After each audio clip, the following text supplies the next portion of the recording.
ridiculous as it seems. Like if you do the math on it, only 5% of the $1.7 trillion of the discretionary spending. I don't understand what you just said. So what does that have to do with them not having money that's been unaccounted for and unliquidated to spend on something like that? Obviously they're not doing their budgeting correctly. But this has nothing to do with the foreign spending because... my thing is Hear me out. Okay. Hear me out. This has to do with what they're choosing to spend money on non-discretionary spending. Now, if you ask me, I assume if we look under the hood here, I assume they spent a lot of money on some DEI bogus nonsense. I still don't know where you're going. Okay.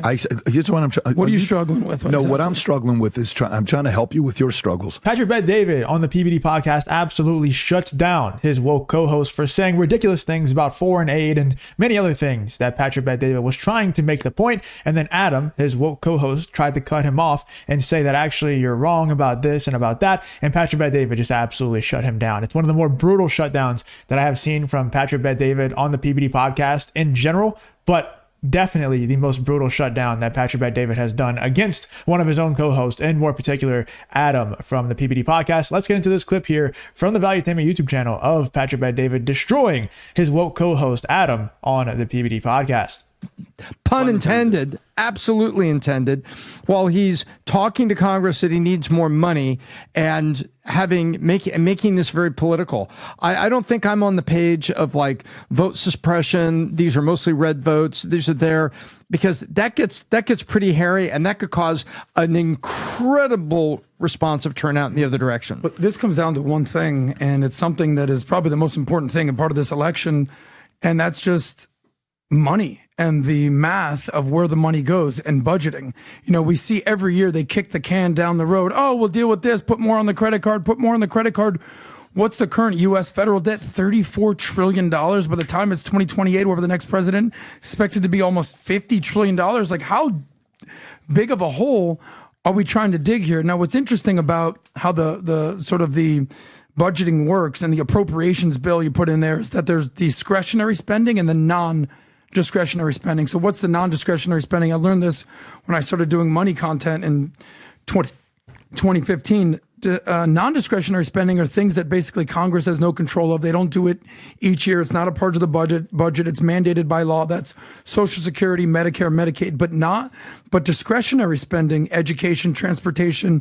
If you enjoy content like this, then make sure you leave a like and subscribe to the channel. It really does help me out a ton. Let's get back to the video. The environment, law enforcement, everything like that. Non-discretionary spending, you know what the budget is for that? Almost $4 trillion a year, $3.9 trillion.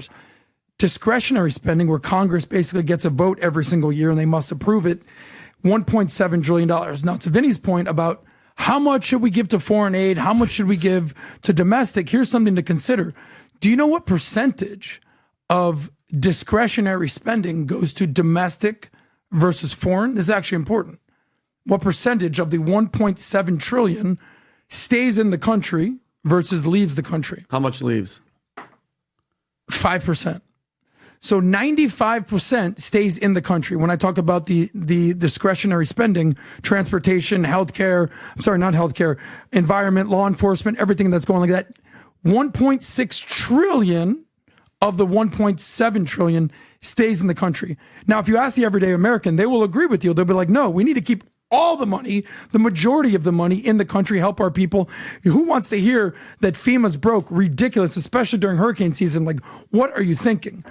But also understanding that only 5%. Where are you going, bro? I'm just saying that it's not as ridiculous as it seems. Like, if you do the math on it, only 5% of the $1.7 trillion of the discretionary spending.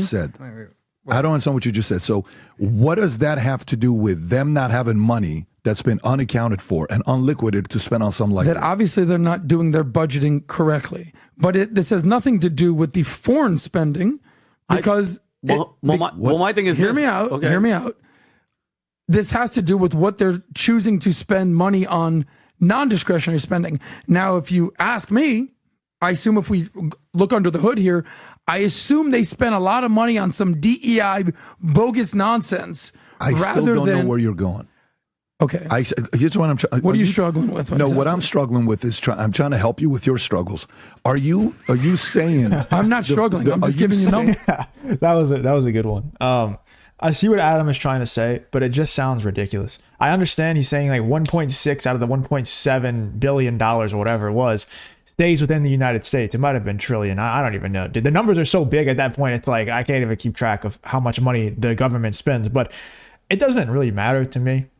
And Adam kind of made this point too. I'm sure Patrick Bet David agrees. And let me know in the comments if you guys agree or not. It doesn't really matter how much money is leaving the United States. If it's $5, in my opinion, it's too much. If there's $5 going to a foreign war that we don't have anything to do with, I understand there are allies and stuff like that, all the other nonsense. In reality, we should have nothing to do with them at all. And we should not be sending any money over there at all. Like I'm doing the math on how much I'm going to get taxed this year. And it's absolutely ridiculous how much money I owe in taxes. Like it's really, really ridiculous. And it makes it even worse. I understand that the vast majority of our money stays within the US, but it's spent on, I mean, what the hell is it even spent on? Honestly, like crime rate is horrible. The border is absolutely in the worst position it's been in my lifetime. And then you have also FEMA can't even do their job. Like, where is the money going if that much of it is staying within the US? Where the hell is it going? And then also you add on top of that, a lot of it is being sent overseas. I mean, maybe they're sending more overseas than they're actually telling us. I'm not accusing anybody of anything. I'm just saying maybe they're sending more money over there than they're actually reporting. That could be the case. Not accusing anybody, just saying it's a possibility. Maybe it was an honest mistake, but even like I said, if it's $5, whenever I get my tax bill and I have to pay taxes, it pisses me off that a lot of that is not going to anything that's actually going to make a difference in the country. It's not going to fight crime. It's not going to the border. It's not going to FEMA. Where the hell is it going?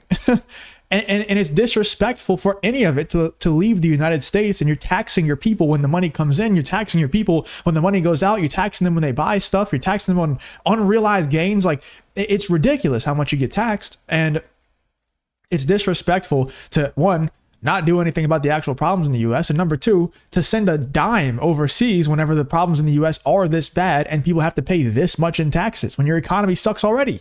And the fact that is your reason for saying that is the fact that money didn't go to Ukraine. For the people that say make North Carolina Ukraine to get money, is that what your argument was about? That's not my argument. I'm saying only 5% of our total. But what is your point? So we just went through all the history of stuff with FEMA. You decided to go there. I'm trying to get the climax. Let me simplify it for our audience. We're under the impression from Vinny. I said to Vinny that all our money is going to Lebanon, to Ukraine, to everything. Well, it's only 5%. So the money that is staying in the country needs to be allocated better. Or maybe a budget needs to put less than 5% to foreign aid. This is not the conversation at all. I don't understand what you're talking about, Pat. We're talking about foreign spending versus domestic spending. Discretionary versus non-discretionary. What part of everything I shared with had to do with foreign? Like it's like Vinny's we're talking about. Vinny's entire rant was about foreign aid. How much money is going? No, he said Lebanon, 150 million. Lebanon just got on the but fourth. Also Ukraine. Yeah, The biggest thing with the Lebanon case that he made, $150 million is nothing. Yeah. But the whole point, this is the point about him saying $150 million. You ready? Yes. Okay. So let's just say, God forbid, someone you love just died. Mm-hmm. Okay? And you need my help. And we're at a family gathering. An hour after somebody you love just died, I announce, hey guys, I'm giving Joey's best friend's cousins, sisters, best friends, brothers, high school teacher, $750,000 to help him out. That's the problem with what he's saying. The timing of after someone died, I'm giving a stranger $750,000. It's not the dollar amount. Let me give you guys an update here about election night. So election night, that's coming up November 5th. It's going to be the biggest party in the country, minus the one that Trump and Kamala host together. I have 4 guests that I'm announcing that are now going to be at the election night with us. We're going to have some of the old timers that are coming back. So those guys are going to come back no matter what. They'll be with us while we go live on the podcast from 7 p.m. to 2 o'clock in the morning, maybe even later. It's going to be one of those marathons. And by the way, it's so awesome seeing other people who are business podcasts are now saying, we're going to host a live event as well. No problem. We like to lead people. We're leaders amongst leaders, and it's exciting. But ours will be a kick-ass event that we put together here. Here's who's going to be here with us. You got Brian Callen will be here. You got Sammy Gravano will be here to give his take from a mob's perspective. You got Michael Francis that will be here. You got Dave Smith that will be here and many other names, but I'm going to drop it to you every podcast who else is going to come here. So don't be the person that's waiting till last minute when this thing sells out and then you're saying, but I couldn't get a ticket. By the way, the super VIPs will get a chance to meet all the speakers. Why? Because all the super VIPs will be going there to eat. So watch this video, Rob, put it on 1.25, and then we'll get into all the stories. Here's a new building and where the party will be held at. Go ahead. I got a big announcement to make. Property I'm on right now. Yeah, I actually don't care. I forgot. But yeah, let me know in the comments what you guys think. In my opinion, like I said earlier, you kind of heard what I said, but I think Adam, I understand the point that he was trying to make. At the same time, the point that Patrick Bet-David was trying to make is much more important to the overall country. Adam just likes to do this thing where he likes to sound super smart, and often he just comes across as like really woke and just nonsensical. And I like that Patrick Bet-David, I feel like if they weren't friends, he wouldn't talk to him like that. But I like how he's just like, dude, like, what the hell are you talking about? Like, I don't even understand the point that you're trying to make. And then he shut Adam down from talking the nonsense that he was talking. And then Adam came back and said started saying the same stuff again, dude. It's just, the guy is, I don't know, man. I don't want to say too much bad things about him. I don't personally love Adam on this show. Like, I'm sure he's a great guy or whatever. I don't think he really belongs on the PBD podcast. Let me know in the comments though what you think about what Adam was trying to say. Like I said earlier, if even a dime is leaving the United States whenever we're in the state that we're in currently, and the FEMA stuff where they can't even, like, how many times is this going to happen? How many times are we going to allow FEMA to not be able to provide the services that they're supposed to be providing?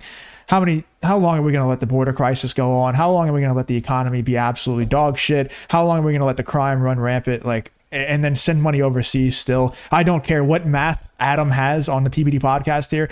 If you're sending a dime overseas when all those things are still going on, it's disrespectful to the American taxpayers. And yeah, I'm a little butthurt because I'm going to have to pay a shit ton of taxes this year, and it pisses me off. Yeah, it does. And yeah, I'm not going to say anything more, but I'll just say this. Donald Trump not paying a lot in taxes is based, okay? The less you can pay in taxes, the better off. So make sure you're not giving this especially the Biden regime, as much money as you possibly can. Make sure you're keeping as much money in your pocket as you possibly can. Let me know in the comments what you think about this Valuetainment and PBD podcast episode where Patrick Bet-David absolutely destroys his woke co-host Adam for talking nonsense live on the PBD podcast.